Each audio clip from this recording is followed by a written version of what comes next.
Sou o pastor Marco Eliseu, nós estamos nesse projeto de edificar vidas em nossas células.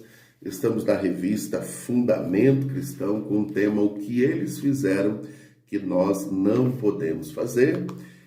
A lição de hoje é a lição de número 3, com o tema A Mulher Sábia. Provérbios capítulo 14, verso 1 está escrito: toda mulher sábia edifica sua casa, mas a tola derruba com as suas próprias mãos. Olha o que o sábio Salomão, nessa reflexão, nos dá a entender. O sábio Salomão, ao fazer menção desse texto, não se limitou apenas nas questões domésticas. Nessa sabedoria está inclusa também outras questões, as espirituais.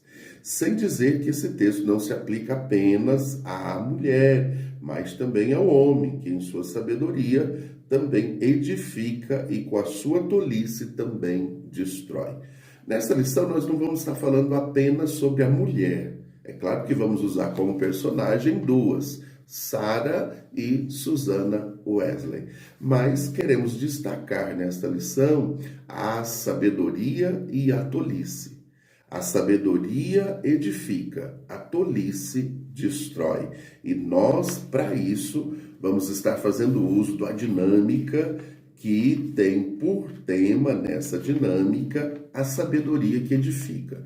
Bem simples essa dinâmica, você não precisa de muitas coisas, apenas de um balão ou de uma bexiga para cada participante da célula. No final aí da dinâmica, na página de número 32 e 33, tem diversas frases que você vai copiar e colocar dentro do balão, dentro da bexiga. Você vai pedir para que a sua turma, os discípulos, aquelas pessoas que estão com você, façam um semicírculo, encham o balão e amarre ele. E vai olhar para o balão e vai dizer a eles: olha, esse balão aqui é a sua vida.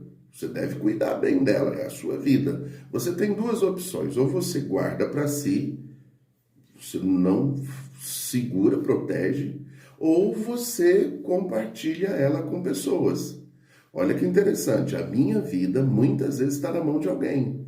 Se eu pego um ônibus, minha vida está na mão do motorista. Se eu vou de avião, minha vida está na mão do piloto. Então, diariamente, constantemente, nós colocamos a nossa vida na mão de alguém. Agora eu preciso entender que a minha vida tem que ser cuidada. Então você vai passando aí para os irmãos. Coloca lá uma música de incentivo, coloca uma música devagar, para eles com cuidado, lembrando sempre, não deixa cair no chão, se cair no chão deu ruim, e depois você acelera a música, peça para eles ir mais rápido e tal, e faça uma observação: ei, marque a sua bexiga, porque é a sua vida, você não pode se perder aí no meio das outras.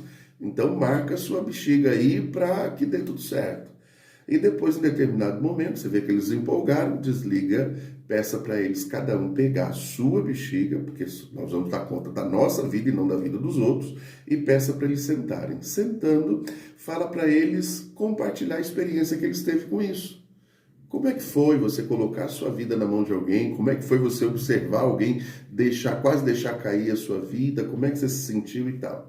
Aí você tem duas opções. Você pode parar por aí, já cumpriu a primeira parte da dinâmica, e aguarda para o final. Vai para a lição, ministra a lição, e depois você termina essa dinâmica. O término, a segunda parte da dinâmica é o seguinte: peça para eles estourarem. Porque a Bíblia diz que aquele que encontrar a sua vida, perdê-la-á. E aquele que perder a sua vida por amor a Cristo, achará-a. Então você peça para eles estourarem, entregando sua vida para Jesus. E aí, quando eles estourarem, eles vão encontrar um papel. Você diga: olha, dentro da sua bexiga tem um papel. Tem uma mensagem de Deus para você. Pega esse papel. E aí, quando pegar esse papel, você encerra a dinâmica e também a sua célula, pedindo para eles lerem. Leia o papel. O que você entende sobre isso? Então, nessa lição, nós temos aí os objetivos da página 25. Compreender que o temor do Senhor é o princípio da sabedoria. Temer a Deus é o princípio dela. Se comprometer com o chamado do meu cônjuge. Não bater de frente com ele. Eu faço parte da promessa. Entenda isso. A promessa da vida do meu cônjuge também eu faço parte dela. Na introdução dessa lição, nessa lição estaremos falando sobre a importância de viver a promessa junto daquele que recebeu.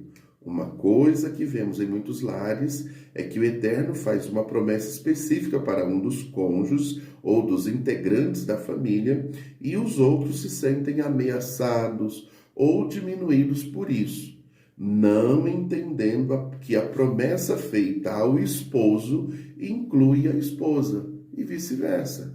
Então, o chamado de Deus, a promessa de Deus entre o marido e a mulher é para ambos, porque o texto diz que ambos são uma só carne. No primeiro tópico nós temos a promessa. Deus chama Abraão para andar com ele. Lhe faz uma promessa de ser pai de uma grande multidão. O que algumas pessoas têm dificuldade de entender é que para que essa promessa se cumpra na vida dele, sua esposa precisava gerar no mínimo um filho, ok? Se Deus falou para ele que ele ia ser pai de uma grande nação, ela precisava ser mãe, não tinha como cumprir essa promessa nele, tinha que ser incluso ela, o que era impossível. Por quê? Porque Sara era estéril, Sara não podia gerar. Então nós vemos que a promessa de Deus feita para Abraão estava incluso Sara, não tinha como cumprir sem ela. Aí, no texto, nós vemos que Sara teve dificuldade de entender o tempo de Deus. Isso acontece muitas vezes. Não é que ela desacreditou da promessa, ela creu. Só que ela não conseguiu entender o tempo. Aí ela buscou artifícios. No caso de Agar, ela pediu para que Agar gerasse. Deu problema, bastante problema mesmo. Há casos em que a promessa está na vida da esposa e o esposo se sente diminuído por isso. O que não deveria acontecer, pois o Eterno trata o casal como uma só pessoa.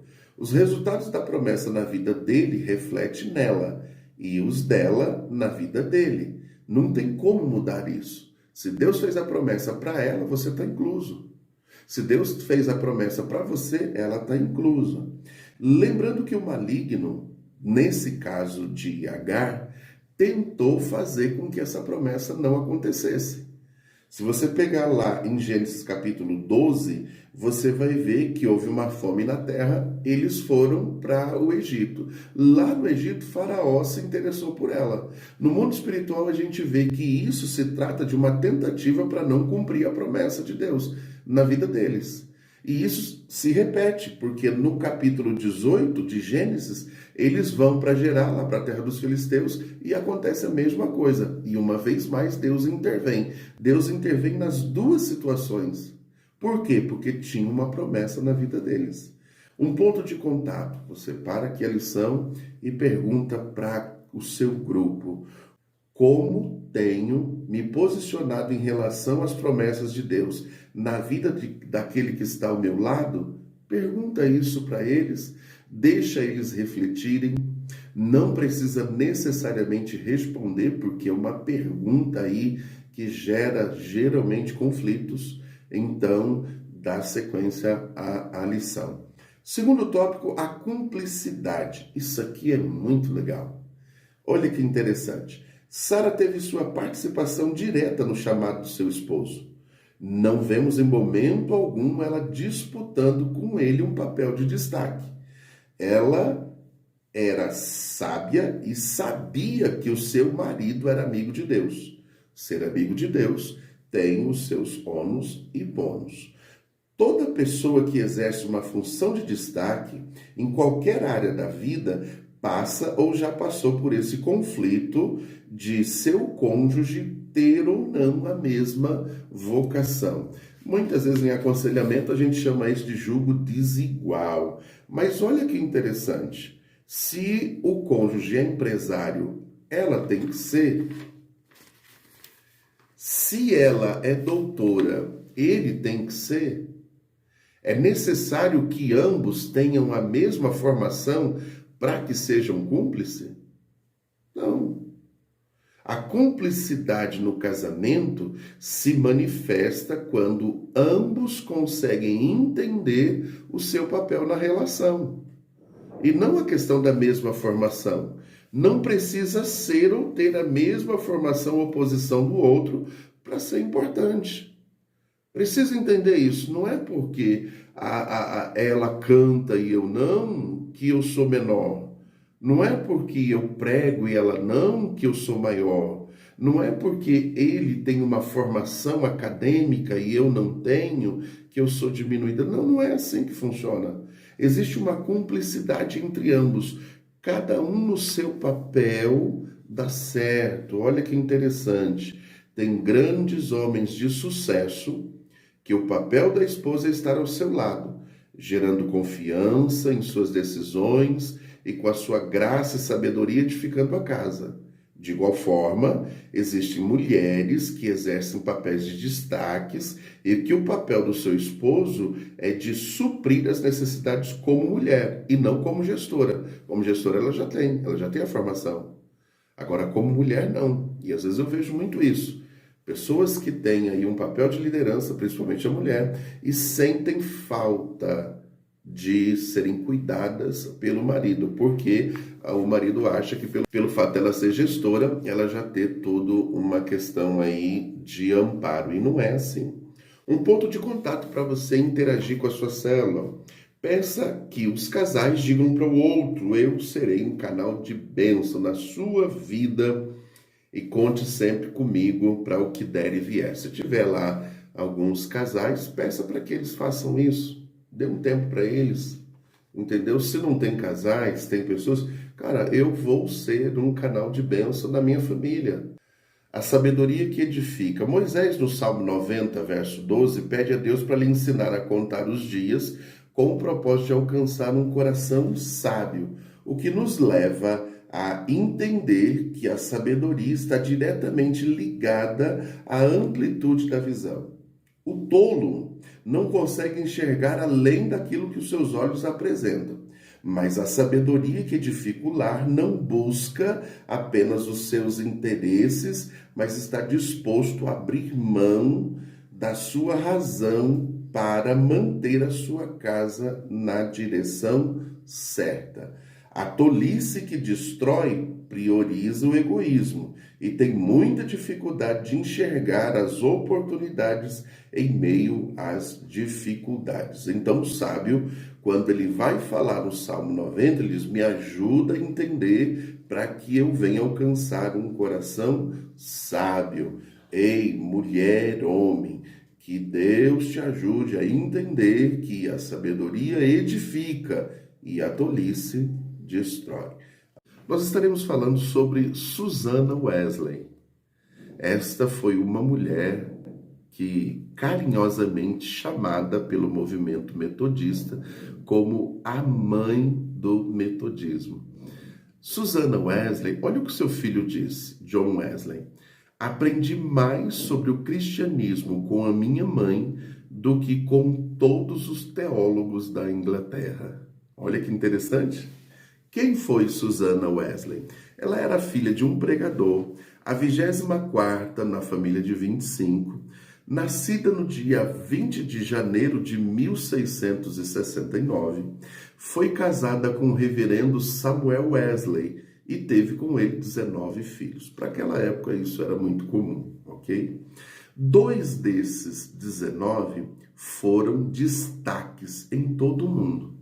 Quando se fala na história da pregação do Evangelho, se destaca 2 pessoas. Se destaca John Wesley e Charles Wesley. Eles se destacaram na Inglaterra, na Europa, nos Estados Unidos e em muitas outras nações através da pregação do Evangelho e também da canção. Charles Wesley foi muito conhecido pelas composições que ele fizera. Os seus filhos, os filhos de Susanna Wesley, foram líderes do movimento metodista, homens importantes quando falamos de vidas dedicadas ao Evangelho. Susanna Wesley, a mãe deles, tinha um tempo todos os dias dedicados ao Senhor e educou os seus filhos e alfabetizou eles com porções da palavra de Deus. o que nos leva a ver a dedicação desta mulher. Inegavelmente, quando olhamos para o legado de John Wesley e de Charles Wesley, iremos encontrar em sua história o nome da sua mãe. Porque na maioria das vezes essa mulher ensinou os seus filhos e as suas filhas a serem tementes a Deus. E o que podemos aprender com Susanna Wesley? Através da vida de Susanna Wesley, que possamos refletir sobre a forma como vivemos, ela é um exemplo a ser seguido por todos nós. Acima de tudo, um exemplo de mulher que orava e ensinava a sua família ao ponto de tomar isso um modelo a ser seguido pelo mundo.